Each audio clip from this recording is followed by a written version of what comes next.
What's up everyone, Ativ here, and in this video I will be talking about the Cowboys schedule, and this will be my first team for the NFC East. So without further ado, let's hop right into it.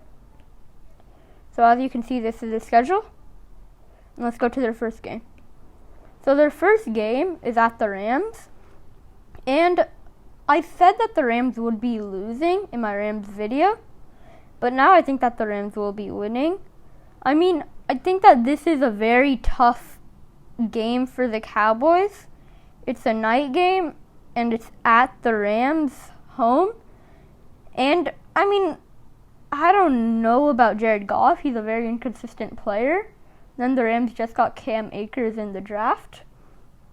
And, they have two very good receivers. Maybe not very good, but two good receivers in Cooper Kupp and Robert Woods. So I don't think that the Rams will be taking the L here.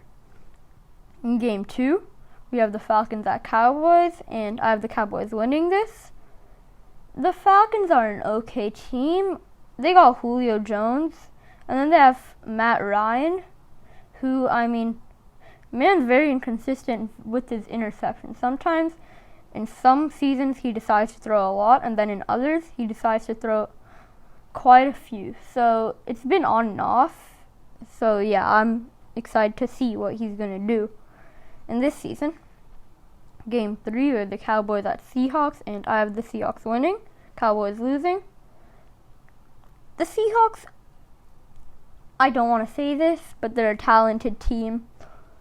Their defense was not the greatest last season, but they did just get Jamal Adams. He kind of fits into the Seahawks defense, not necessarily. He fits in with Bobby Wagner in the sense they're both very hard hitters. And, Jamal Adams, he could play middle linebacker, honestly, or he could play linebacker. He's not necessarily a safety with hands or anything like that. He's more of a hard-hitting safety, like Cam Chancellor, basically. Although I do think Cam Chancellor is better than Jamal Adams, but you can't really compare them yet. And I don't know. I think that the Seahawks just have more talent than the... Actually, no, I shouldn't be saying this. I feel like the Cowboys... I'm not sure who has more talent by depth chart with the Cowboys or the Chargers. So maybe the Seahawks don't have more talent. They just always play better. Like the Cowboys, I always say this, just like the Chargers, they can't play up to their potential. If the Cowboys could play up to their potential, I think they could be one of the best teams in the league, but I don't think that will be happening anytime soon. Although they did get Mike McCarthy, but sorry for rambling. In game 4, we have the Browns at Cowboys. I think this might be a controversial one. I have the Cowboys losing. I don't really care about the Browns, honestly, but I hope that they... Well, actually, I don't really care, so I don't really know what to think of the Browns. But, I want them to do better than the Cowboys, and they have a really good receiving core, and they have, in my opinion, top 5 running back in the league in Nick Chubb. And then they have Baker Mayfield, who's a gunslinger. They do have Myles Garrett, who could have had an insane season if he didn't meet Mason Rudolph. But yeah. In game 5, we have the Giants at Cowboys. I have the Cowboys winning this. The Giants, they've got Saquon, who's got a lot of talent, but he doesn't have an O-line. Although the Giants did draft Andrew Thomas to help out Saquon in the 2020 draft. So that's a thing, yeah. And Daniel Jones, he's super inconsistent. I'm not sure if he'll really be that good, but I feel like if he can be consistent, then he can be a great quarterback, honestly. But yeah. Game 6, we have the Cardinals at Cowboys. And I have the Cowboys winning this. It is a home game, so I think that's really the main reason why I have the Cowboys winning this. I feel like the Cowboys have one of the hardest home stadiums to play at. But the Cardinals, they got DeAndre Hopkins, and they got a potential filled QB with Kyler Murray. And then they have Kenyon Drake, who had some breakout games last season. And then they obviously have DeAndre Hopkins and Chandler Jones. So the Cardinals have a lot of talent, but I think that the Cowboys should be winning this. Because, like, they've got Dak, who one of my very good friends say is overrated. I mean, I don't know. I'm kind of iffy on the situation if Dak is overrated or not. Like, Dak had a really good season last season. So, yeah. And Zeke, I mean, like, some people think Zeke is overrated. He himself thinks he's insane.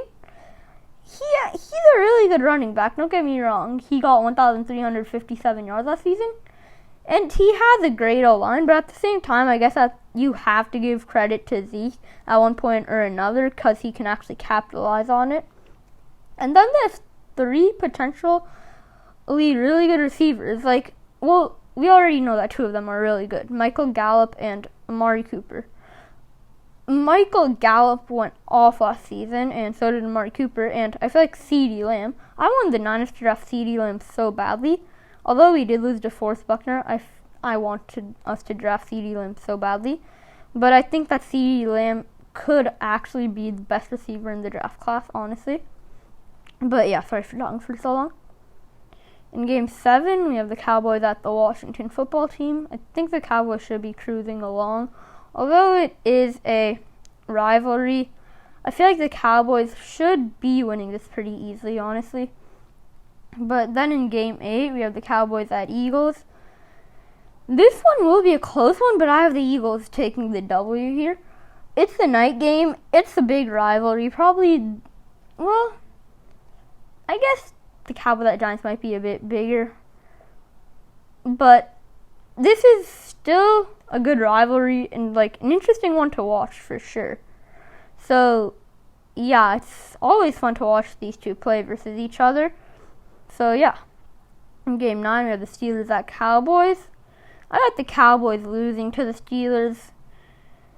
I mean, the Steelers have so many good players on their defense. They have Minkah Fitzpatrick and Cameron Hayward, who are 2 beasts. And then they have TJ Watt, who I wouldn't be surprised if he won Defensive Player of the Year last season. I mean, like, he was a candidate, I believe.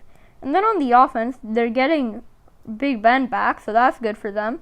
And then Juju Smith-Schuster is very good. And then I'm not sure how good Deontay Johnson will be. I think that's his name. So, the rookie wide receiver last season, I believe. I'm not sure how good he'll be, but James Conner is pretty good as well. He's a bit slow, but he's strong. Like, I heard that he, like, got hecka buffed during quarantine, so yeah. In Game 10, we have the Cowboys at Vikings. I have the Cowboys losing this, as I talked about in my Vikings video. Although the Vikings got much worse. I just realized, didn't the Cowboys sign, like, Everson Griffin, I believe? Or was it Linval? No, I think it was Everson Griffin. So, that's insane. I don't know how the Cowboys have all this money. But I honestly would not be surprised, actually, if the Vikings lost this game. I mean, the Vikings lost so many key pieces. They lost Linval Joseph and Everson Griffin. Xavier Rhodes and Andrew Sendejo and Stephon Diggs. So those are 5 pretty good players. But at the end of the day, I guess now they have a lot more money or a lot more draft picks. So hopefully they're trying to set up for the future, I guess. I mean, they have maybe the 2nd most accurate QB in the league in Kirk Cousins. But yeah. Game 11.